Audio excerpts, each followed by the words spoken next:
Hey, this is Dwayne Smith at AthensTennis.com, and the name of this video is Doubles 101.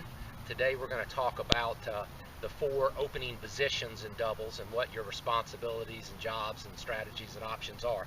I hope to do another series of videos on doubles 102, 103 that'll get into more detail.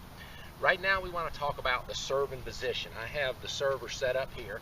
As you can see, I put ball hoppers out for the other locations of the 3 other players on doubles, and so I want to talk a little bit about what the server needs to work on in doubles.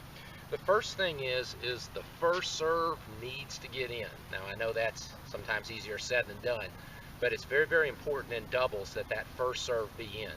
You're on offense when you're hitting the first serve in. As soon as you miss the first serve and have to hit a second serve, now you're on defense and the other team is on offense. So we really need a high percentage of first serves in. If you have to slow your serve down to do that, slow it down some. We want high percentages in. What's a good percentage? Anything 70 or higher is pretty good. So if you can get into the 70, 75, 80% range of first serves in doubles, that's what we're looking for. In singles, that's not quite as important. The second thing is, most of the serves need to go down the center or the middle of the court. And the reason why is if you serve out wide in doubles, you're opening up lots of angles that your net partner can get past down the alley on, and also opens up the wide angle that you're going to have to try to race or chase down. So serving down the middle is very, very important. It really keeps the play of the ball more down the middle and doesn't open up angles. So you want to get your first serve in. You want it to be usually down the center. Now, you want to surprise your opponent and occasionally serve out wide or serve at the body, to keep them guessing. But generally speaking, try to get that serve down the middle as much as possible. Now, once the points get going, let's say you're in a rally, you've served, they've returned, obviously keeping the ball away from the net person. You want to keep that ball to the baseline or on the other side, which generally means cross court or lobs to do so. You're not really in an offensive position back here at the baseline. You're hoping to set up your partner for a winner or an overhead up at the net. So that's the job of the server. Get the first serve in, keep it down the center most of the time, and when you do get into an extended rally, make sure you hit away from the opposing net person. We'll now talk about what the server... Hey, we're now going to talk about the server's partner, what he or she should be doing in this doubles point as it gets started. Now remember, this position, you're in the most offensive position on the court. Of the 4 players, this is the player that can make things happen.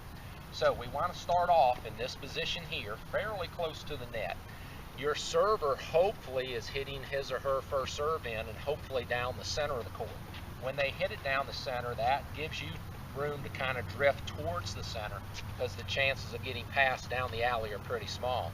You would only cover the alley out wide if your partner has hit a shot out wide or served out wide. Then you'd have to shift and cover. Now remember, you want to be moving. You should be intimidating. You should be the disruptor.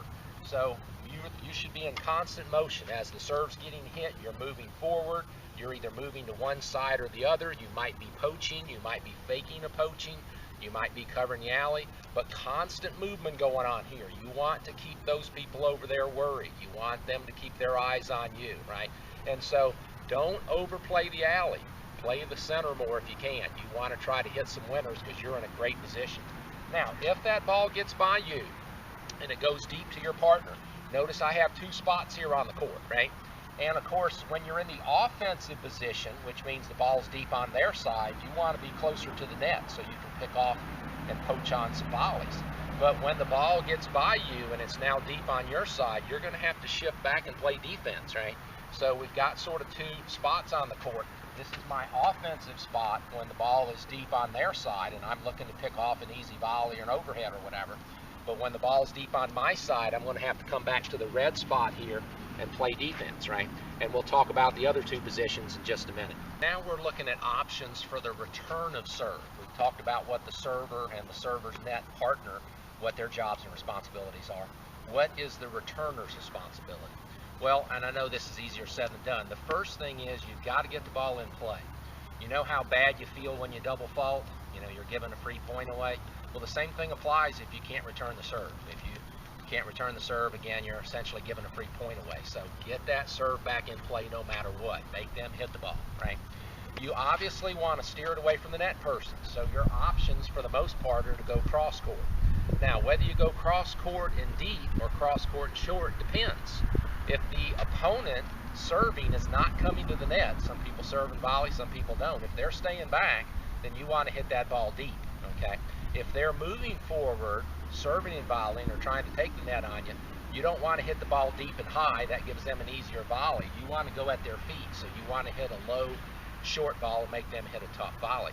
And you can always throw up a lob if you need to. If the person is poaching on you a lot, then check their alley. See if you can hit a shot down their alley occasionally to keep them honest, or you can always throw up a lob. But again, recapping, you want to make sure you get the ball in play, preferably cross court and deep usually, but if they're approaching the net on you, then cross court and short and low. And again, you can always throw up a lob, or you can check the net person's alley if he or she's drifting out of it a little too much. So that's the job of the returner. Next, we'll talk about the returner's partner, what he or she's supposed to do. Okay, we're now discussing the fourth location in doubles, and this is the returner's partner. Now, this is the toughest position. This is sometimes called the hot seat, the bullseye, whatever, because this is the most defensive position that you're going to get caught in. Now, you want to start back where we've got the hopper, basically on the service line. You're helping to call that serve for your partner, the service line. Well, you know, you've got a better look at it than they do if the ball's in or out there. But more importantly, you're here to play defense. If your partner hits a bad return and it gets poached on, or he gets hit to the net person, you're going to be here facing that net person now. You should be facing in that direction. Your racket should be about waist high, because most of these shots are going to be low. They're not going to be coming up high. And your job is to try to defense that shot back across. Preferably not back to the net person. If you feed up another shot to him or her, they're going to probably get you on the second one if they didn't get you on the first one. So try to get that ball back to the person on the baseline on that side. Now, if your partner hits a good shot and it gets by the net person, clears the net person on the other side, and goes deep to the baseline, then you've got to leave this position. The reason we have two spots here, a red spot, which is defense, and a yellow spot, in this case, which is offense, is as soon as that ball clears, you're going to move up to that offensive position. When the ball's deep in their court, you need to be here, ready to pick off a good volley overhead, hit a winning volley, hopefully, right? If and when the ball gets by you back deep to your court again, then you have to drift back here to the red, and you're playing defense again. So remember, the net players are constantly moving with the ball, and when the ball's deep on their side, they're more here covering the tee, the service line tee, and when the ball's deep on the other side, they're getting closer to the net, to the offensive position, hopefully getting ready to hit a good volley or overhead, right? So constant motion between the net persons, right? All right, again, we're going to try to do several more videos. This is Doubles 101, just the basic four positions, your jobs and responsibilities. But we're going to talk a lot about strategies and stuff in the upcoming videos, which hopefully I'll be putting online in a few days or few weeks. Dwayne Smith, AthensTennis.com. Get out there and hit some tennis balls. See you next time.